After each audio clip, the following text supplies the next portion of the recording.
I am the Tofu Golem. Please enjoy the video. You start by proving ownership. That protects you and others.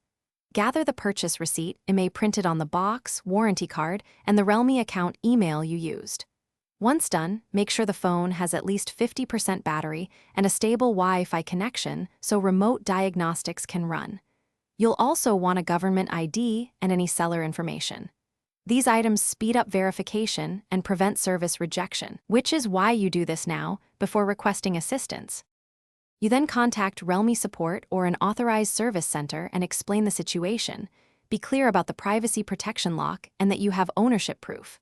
Provide the IMEI and receipt when asked, because technicians need to verify legal entitlement before proceeding. Once verified, they'll outline official options, remote assistance, authenticated account recovery, or in-store service.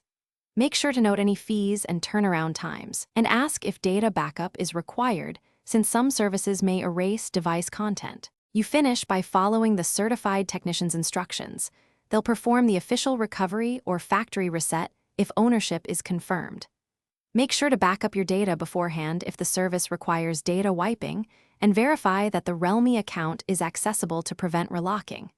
If something goes wrong, politely request escalation and a written report of actions taken so you have documentation. Keep all receipts and communications. These protect you and support any follow-up. Thanks for watching. Consider subscribing if we helped you today.